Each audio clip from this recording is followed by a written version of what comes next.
সেই সঙ্গে আমি রঞ্জন শান্ত। প্রধান উপদেষ্টা ডক্টর মোহাম্মদ ইউনূসের সাথে দেখা করেছেন পাকিস্তান সিরিজ জয়ী বাংলাদেশ দল। দুপুরে মিরপুর থেকে পাকিস্তান সিরিজের ট্রফি সহ পুরো দল যায় প্রধান উপদেষ্টার তেজগাঁও কার্যালয়ে। পাকিস্তানের মাটিতে ঐতিহাসিক ২-০-তে টেস্ট সিরিজ জয়ের পর বাংলাদেশ অধিনায়ক নাজমুল শান্তকে ফোনে অভিনন্দন জানিয়েছিলেন অন্তর্বর্তীকালীন সরকারের প্রধান উপদেষ্টা ডক্টর মোহাম্মদ ইউনূস। তখনই ক্রিকেটারদের সংবর্ধনা দেওয়ার ঘোষণা দিয়েছিলেন তিনি। বিসিবি সভাপতি ফারুক আহমেদ ছাড়াও বোর্ডের নতুন পরিচালক, ক্রীড়া উপদেষ্টা আসিফ মাহমুদ ও তথ্য উপদেষ্টা নাহিদ ইসলাম তারা উপস্থিত ছিলেন। এ সময় পুরো দলকে আরও একবার শুভেচ্ছা জানান প্রধান উপদেষ্টা।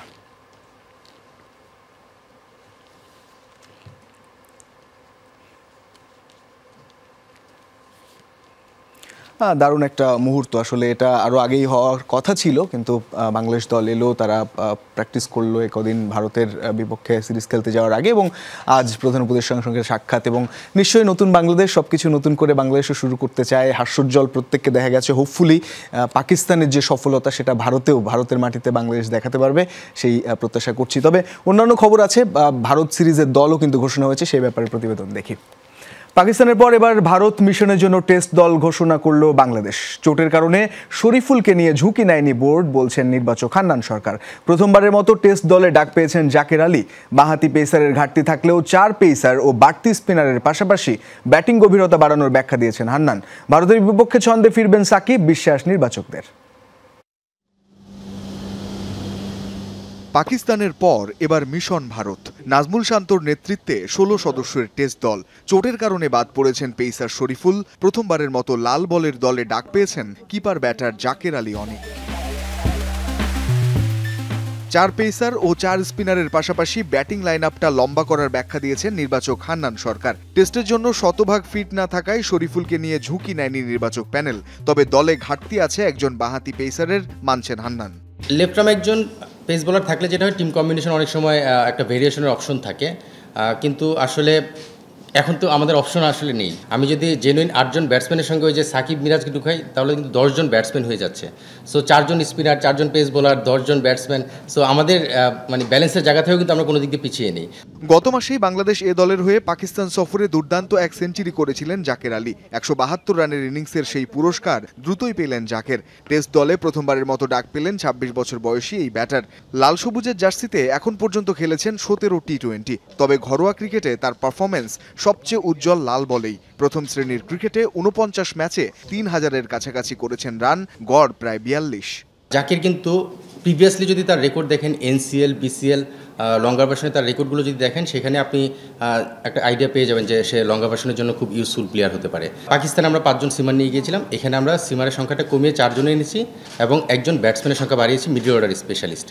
টেস্টে বাংলাদেশ চ্যালেঞ্জ নিতে প্রস্তুত থাকলেও ভারসাম্য বিবেচনায় ভারতীয় দল অন্যতম সেরা হওয়ায় পাকিস্তানের মতো ডমিনেট করা সহজ হবে না, বলছেন নির্বাচক হান্নান। তবে তার বিশ্বাস, ভারত সিরিজের স্বরূপে ফিরবেন সাকিব। এটা কিন্তু অপোনেন্ট টিমের জন্য একটা চিন্তা যে সাকিব উইকেটে রয়েছে। এই 2-4-5 ইনিংস দেখে কিন্তু সাকিবকে কেউ রেট করে না, সো আমরাও রেট করতে চাই না। সাকিব একজন অলরাউন্ডার এবং ব্যাটসম্যান হিসেবে ওই পজিশনের প্লেয়ার, জাস্ট একটা ইনিংসের ব্যাপার। তাদের কম্বিনেশনটাও বেশ ভালো। তারা যেই কন্ডিশনে সাজানো উইকেট যেই ধরনের করুক না কেন, তাদের যেমন স্ট্রেংথ রয়েছে, আমরা মনে করি যে আমাদের সেই সমমানের স্ট্রেংথ রয়েছে স্পিন এবং পেসে। বিবেচনায় থাকলেও লঙ্গার ভার্সনে যথেষ্ট অভিজ্ঞতা না থাকায় টেস্ট দলে এবারও ভাবা হয়নি লেগ স্পিনার রিশাদ হোসেনকে। লাল বলে পুরোপুরি প্রস্তুত হয়ে এলে দলের শক্তি বাড়াবে রিশাদ, বলছেন হান্নান। দায়িত্ব নেয়ার পর ফারুক আহমেদও টেস্ট দলে দেখতে চেয়েছিলেন রিশাদকে। বোর্ড প্রধান হিসেবে ফারুকের আমলে এই প্রথম কোনো দল ঘোষণা। তবে কি হস্তক্ষেপ করেননি নতুন বিসিবি বস? ফারুক ভাই তো বেসিক্যালি ন্যাশনাল সিলেক্টর ছিলেন, তার আগে ফর্মার ক্যাপ্টেন ছিলেন, প্লেয়ার ছিলেন। সো ফারুক ভাই আসলে এই জিনিসগুলো খুব ভালোই বোঝেন। রঞ্জন শান্ত, যমুনা স্পোর্টস। সঞ্জনা, কণ্ঠস্বর ফিরে পেলে? একদমই তাই। আমার মনে হচ্ছিল যে পুরো শোটা আমার বোবা হয়েই থাকতে হবে। দল কিন্তু ঘোষণা হয়েছে এবং দল বেশ ভালোই হয়েছে বলা যায়। শরীফুল নেই, সেটা একটা চিন্তার বিষয়। ভারত নিশ্চয়ই পাকিস্তানে ভালো খেলার পর বাংলাদেশ সহজভাবে নেবে না, বাংলাদেশকে সহজভাবে মোটেও নেবে না। তবে ভারত যারা দল দিয়েছে তাদের দলটাও কিন্তু অনেক শক্তিশালী একটা দল। বাংলাদেশও ভালো করবে সেই আশাটা থাকছে। তবে পেসারদের কিন্তু একটু হয়তো ভুগতে হতে পারে, যেহেতু ভারতের যেই উইকেটে খেলা হচ্ছে সেটা স্পিন এবং ব্যাটিং ফ্রেন্ডলি উইকেট। কিন্তু তামিমের ভবিষ্যৎ কি হতে যাচ্ছে বাংলাদেশে? কি হবে? ক্রিকেটার তামিম ইকবালকে আর জাতীয় দলে দেখা যাবে না। বিসিবি পাড়ার খবর, পরিচালক হয়ে তামিম ফিরছেন হোম অফ ক্রিকেটে, তাও আবার সাকিব হাতুরুর বস হয়ে। অর্থাৎ ক্রিকেট অপারেশনসের চেয়ারম্যান হয়ে খালেদ মাহমুদ সুজন পদত্যাগ করায় সাবেক খেলোয়াড়ের কোটাতেই হয়তো পরিচালক হবার দৌড়ে নামবেন তামিম। বিরোধী ছাত্র আন্দোলনে দেশের ক্ষমতার পালাবদলের পর যখন নাজমুল হাসান পাপন বাংলাদেশ ক্রিকেট বোর্ডের দায়িত্ব ছেড়েছিলেন, তার কিছুদিন আগে মিরপুরের হোম অফ ক্রিকেট পরিদর্শনে এসেছিলেন যুব ও ক্রীড়া উপদেষ্টা আসিফ মাহমুদ। সেই সময় তামিম ইকবাল তার সঙ্গে ওতপ্রোতভাবে জড়িত ছিলেন সেই দিনের পুরো সফরে। এই সফর দেখে আন্দাজ করা গিয়েছিল তামিম ইকবাল আবারও ফিরছেন ক্রিকেটে। তবে সেটা ক্রিকেটার হিসেবে নাকি ক্রিকেট পরিচালক হিসেবে, সেটা নিয়ে কিন্তু একটা ধোঁয়াশা থেকে গিয়েছিল। অবশেষে পরিষ্কার হচ্ছে সেই বিষয়টি, তামিম ইকবাল আর জাতীয় দলে হয়তো ফিরছেন না, অর্থাৎ ক্রিকেটার তামিমকে হয়তো আর দেখা যাচ্ছে না। তামিম ভক্ত যারা এতদিন আশায় বুক বাঁধছিলেন যে চ্যাম্পিয়ন্স ট্রফিতে দেখা যাবে এই ড্যাশিং ওপেনারকে, সেটি হয়তো আর হতে যাচ্ছে না। সব কিছু ঠিক থাকলে তামিম ইকবাল বোর্ড পরিচালক হিসেবেই ফিরছেন মিরপুরে। এবং বিসিবি থেকে অনানুষ্ঠানিক সূত্রে এটি নিশ্চিত হওয়া গেছে যে তামিম ইকবাল হয়তো ক্রিকেট অপারেশনসের দায়িত্ব নেবেন। এই পদটি ইতিমধ্যেই ফাঁকা আছেন। জালাল ইউনুস পদত্যাগ করার পর থেকে ক্রিকেট অপারেশনসের কিন্তু কোনো চেয়ারম্যান নেই, অর্থাৎ তামিম ইকবাল এই জায়গাটাতে একদম বেশ ভালোভাবেই খুব সহজেই ফিট ইন করতে পারবেন। এখন প্রশ্ন হচ্ছে তামিম কীভাবে কোন প্রক্রিয়ায় বিসিবিতে আসবেন। খালেদ মাহমুদ সুজন নেয়ার পর সেই দোয়ারটাও কিন্তু মোটামুটি খোলা হয়ে গেছে তার জন্য। সাবেক ক্রিকেটারদের যে একটা কোটা আছে, যে ক্যাটাগরি আছে, সেখান থেকে তামিম ইকবাল চাইলে খুব সহজেই কোনো জটিল সমীকরণ ছাড়াই বিসিবির পরিচালক হয়ে যেতে পারবেন। তবে একটা বিষয় এখনও আটকা আছে, একটা বিষয় এখনও পরিষ্কার হয়নি। সেটি হলো তামিম ইকবাল আসছে বিপিএলে অংশগ্রহণ করার ইচ্ছা পোষণ করেছেন, কিন্তু একজন বোর্ড পরিচালক হয়ে তিনি কি খেলায় কোনো টুর্নামেন্টে অংশগ্রহণ করতে পারেন? সেই বিষয়টা নিয়ে এখনও আলোচনা চলছে। সেই বিষয়টার সমাধান হয়ে গেলেই সুস্পষ্ট ধারণা বা সুস্পষ্ট পদক্ষেপ আমাদের সবার সামনে চলে আসবে। তো এখন পর্যন্ত তামিম ইকবাল সম্বন্ধে যেই আপডেট, তামিম ইকবাল হয়তো বিসিবিতে ডিরেক্টর হিসেবে জয়েন করছেন এবং সব কিছু ঠিক থাকলে ক্রিকেট অপারেশনসের চেয়ারম্যান হতে যাচ্ছেন তিনি। বন্ধু সাকিব এবং চান্দিকে হাতুরু সিংয়ের বস হয়েই কিন্তু তামিম ইকবাল ফিরছেন হয়তো ক্রিকেট বোর্ডে। হাসিনুর রহমান, যমুনা স্পোর্টস মিরপুর, শেরে বাংলা জাতীয় ক্রিকেট স্টেডিয়াম, ঢাকা। ৩১ বছরের চাকরি জীবনের ২৮ বছরই কাটিয়েছেন এক পদে। জাতীয় ক্রীড়া পরিষদ চেয়ারম্যানের একান্ত সচিব হিসেবে করেছেন নিয়মের থোড়াই কেয়ার। ফেডারেশন ও সরকারি অর্থায়নে করেছেন একের পর এক বিদেশ সফর। তিনি এনএসএর বিতর্কিত কর্মকর্তা রশিদুজ্জামান সেরনিয়াবাদ। সম্প্রতি তাকে বদলি করা হয়েছে বান্দরবান জেলা স্টেডিয়ামের প্রশাসক হিসেবে। যদিও সব অভিযোগই অস্বীকার করেছেন রশিদুজ্জামান। অন্তর্বর্তীকালীন সরকারের অধীনে শাস্তি পাওয়া জাতীয় ক্রীড়া পরিষদের প্রথম কর্মকর্তা রশিদুজ্জামান সেরনিয়াবাদ। এনএসসি চেয়ারম্যানের একান্ত সচিবের পদ থেকে সরিয়ে তাকে বদলি করা হয়েছে বান্দরবান জেলা স্টেডিয়ামের প্রশাসক হিসেবে। প্রশ্ন উঠেছে, কোন অপরাধে পেলেন এমন শাস্তি? জাতীয় ক্রীড়া পরিষদে ৩১ বছর ধরে কর্মরত আছেন রশিদুজ্জামান সেরনিয়াবাদ। এর মধ্যে ২৮ বছরই আছেন চেয়ারম্যানের একান্ত সচিব হিসেবে, যা প্রতিষ্ঠানটির অন্যতম লোভনীয় পদ। বরিশালের বিখ্যাত সেরনিয়াবাদ পরিবারের আত্মীয় পরিচয়ে গেল ১৫ বছর রীতিমতো ছড়ি ঘুরিয়েছেন ক্রীড়াঙ্গনে। পদাধিকার বলে এনএসসির চেয়ারম্যানের দায়িত্ব পালন করেন যুব ও ক্রীড়ামন্ত্রী। সেই হিসেবে গেল ৩ দশকে সাদেক হোসেন খোকা, ওবায়দুল কাদের থেকে শুরু করে সবশেষ নাজমুল হাসান পাপনেরও ছিলেন একান্ত সচিব। এ সময়ে অলিখিত ডন হয়ে ওঠেন রশিদুজ্জামান। জায়গা করে নেন বিভিন্ন ফেডারেশনের কমিটিতে। নিয়ম অনুযায়ী এনএসসি কর্মকর্তা হিসেবে যে কোনো একটি ফেডারেশন বা অ্যাসোসিয়েশনে মনোনীত অথবা নির্বাচিত কর্মকর্তা হওয়ার সুযোগ থাকলেও তা মানেননি তিনি। আর্চারি ফেডারেশনের সহকারী সাধারণ সম্পাদক পদে থাকার পরও সহসভাপতি পদ বাগিয়ে নেন সেপাক টাক্রো অ্যাসোসিয়েশনে। আর্চারির সাথে ছিলাম, আপনারা জানেন। আর সেপাক টাক্রো হইলো ওটা আনঅফিসিয়ালি ছিল, ওটা আমাদের এনএসসির কোনো কমিটি অ্যাপ্রুভাল নেয় নাই। ওরা হলো আনঅফিসিয়াল একটা কমিটি বসে সেখানে রেখেছিল। অভিযোগ আছে মন্ত্রণালয় ও এনএসসি থেকে বাড়তি সুবিধা পেতেই সেরনিয়াবাদকে এ কাজে সহযোগিতা করেন আর্চারি ফেডারেশনের দীর্ঘদিনের সাধারণ সম্পাদক কাজী রাজিবউদ্দিন চপল। চপল ভাই, আসলে আপনাকে এই প্রিভিলেজ দেওয়ার কারণটা কি? কাজ করার স্বার্থে একজন আরেকজনের উপর নির্ভরশীল হয়, একজন আরেকজনের কাজ করে স্বাচ্ছন্দ্য বোধ করে, সেই হিসেবে হয়তো আমার সাথে কাজ করে স্বাচ্ছন্দ্য বোধ করেছে। শুধু তাই নয়, চাকরি জীবনে ৩ দশকে নিয়ম বহির্ভূতভাবে অসংখ্যবার বিদেশ সফর করেছেন এনএসসির বিতর্কিত এই কর্মকর্তা, কখনো মন্ত্রণালয়, কখনো এনএসসি, আবার কখনো ফেডারেশনের প্রতিনিধি হয়ে। মন্ত্রণালয় ও ফেডারেশনের অর্থায়নে আমেরিকা, ফ্রান্স, নেদারল্যান্ডস, দক্ষিণ কোরিয়া সহ অসংখ্য দেশ সফর করেছেন এই রশিদুজ্জামান সেনিয়াবাত। তবে সবচেয়ে বেশি ভ্রমণ করেছেন আর্চারি ফেডারেশনের প্রতিনিধি হয়ে। প্রতি বছরই দেখেন আর্চারি 4-5টা করে ট্যুর, অন্তত কোনো কোনো সময় 5-6টা ট্যুরও হয়। তো অটোমেটিক ওই যে এক্সিকিউটিভ কমিটিতে বাই রোটেশনে এক একজনকে দেয়, সেই হিসাবে আমাকে দিয়ে গিয়েছে। রশিদুজ্জামান সেনিয়াবাতের অনিয়মের ফিরিস্তি এখানেই শেষ নয়। নিয়ম না থাকলেও ব্যবহার করতেন সরকারি গাড়ি। মন্ত্রণালয় ফাইল নিয়ে যেতে হয়েছে, ফাইলের কারণে বিভিন্ন সময় ওই চেয়ারম্যানের বিভিন্ন কাজের কারণে দিয়েছে। এটা অফিসের কাজেই আমি ব্যবহার করেছি। তবে চাকরি জীবনের শেষ সময়ে এসে থামল তার ক্ষমতার দৌড়। সরকারের উচ্চ পর্যায়ের নির্দেশে সরিয়ে দেয়া হলো এনএসসি চেয়ারম্যানের একান্ত সচিব হিসেবে আঁকড়ে রাখা 28 বছরের চেয়ার থেকে। মুজাবিন তারেক, যমুনা স্পোর্টস, ঢাকা।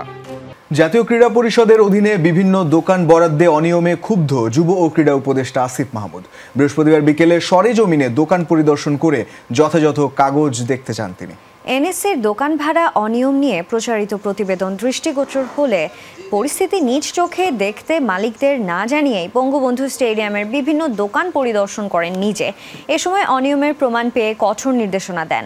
বঙ্গবন্ধু স্টেডিয়ামের দোকানগুলো পরিদর্শন করতে গিয়ে আসিফ মাহমুদ জানতে পারেন মাত্র 26 টাকা 70 পয়সা প্রতি বর্গফুটের এক একটা দোকান ভাড়া দিচ্ছে এনএসসি। সেখানে দোকান মালিকরা ভাড়া দিচ্ছেন প্রতি বর্গফুট 200 টাকারও বেশি। ক্রীড়া উপদেষ্টার আশ্বাস, বাকি টাকা যাচ্ছে কার পকেটে সেটাই তিনি খুঁজে বের করবেন। এই দোকানগুলোর ভাড়া 26 টাকা পার স্কোয়ার ফিট। তো প্রাইমারিলি আমি যতটুকু ইনফরমেশন পেলাম, আমি আরও এগ্রিমেন্টগুলো দিতে বলছি ওনাদেরকে। সে অনুযায়ী প্রায় 217 টাকা 220 টাকার মতো স্কোয়ার ফিটে ওনারা ভাড়া দেন। তো এক্সট্রা ভাড়াটা কোথায় যায়, কাকে দিচ্ছে, এটা আমাদেরকে বের করতে হবে। এবং এগুলোর সাথে আমাদের মন্ত্রণালয় থেকে বা এনএসসি থেকে, যেহেতু এনএসসি থেকে কেউ জড়িত কিনা সেটাও আমরা খতিয়ে দেখব। একটা সার্ভে করব, সার্ভের মাধ্যমে বর্তমানে কী অবস্থায় আছে, মার্কেট স্ট্যান্ডার্ডটা কি, ওই অনুযায়ী নির্ধারণ করে আবার নতুন করে সেগুলোকে পুনরায় ভাড়া দেবো। এটা হচ্ছে আমাদের একটা প্রাইমারি আইডিয়া। সারের হয়ে কাউন্টি ডেবুতে 5 উইকেট শিকার করেছেন সাকিব আল হাসান। 2 ইনিংস মিলিয়ে ম্যাচে নিয়েছেন 9 উইকেট। কাউন্টিতে এটা সাকিবের চতুর্থ ফাইফার। সব মিলিয়ে প্রথম শ্রেণীর ক্রিকেটে 25তম। রেকর্ড আল হাসান নামে পরিচিত সাকিব এই ম্যাচে গড়েছেন আরও অনেকগুলো রেকর্ড।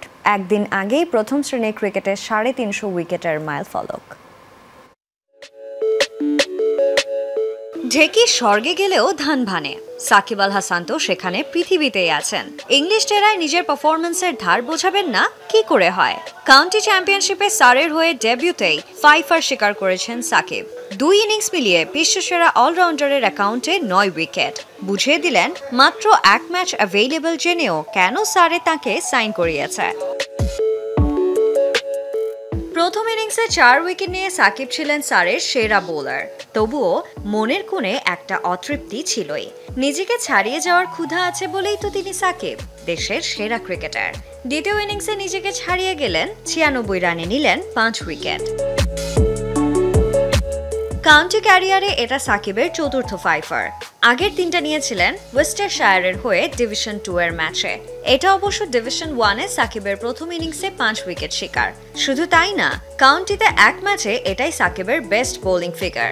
এমনকি এই 9 উইকেট নিয়ে কাউন্টিতে সাকিবের উইকেট এখন 51। প্রায় 27 মাস পর ফার্স্ট ক্লাস ক্রিকেটে ইনিংসে 5 উইকেট নিয়ে সাকিব পূর্ণ করেছেন ফার্স্ট ক্লাস ক্রিকেটের 25তম ফাইফার। আরও একটা মাইলফলক সাকিবের নামের পাশে। 9 উইকেট নেয়ার পথে পূরণ করেছেন প্রথম শ্রেণী ক্রিকেটে 350 উইকেট। সাকিবের এমন পারফরমেন্সে সারের চেয়েও নিশ্চিতভাবে বেশি খুশি হয়েছে বাংলাদেশ দল।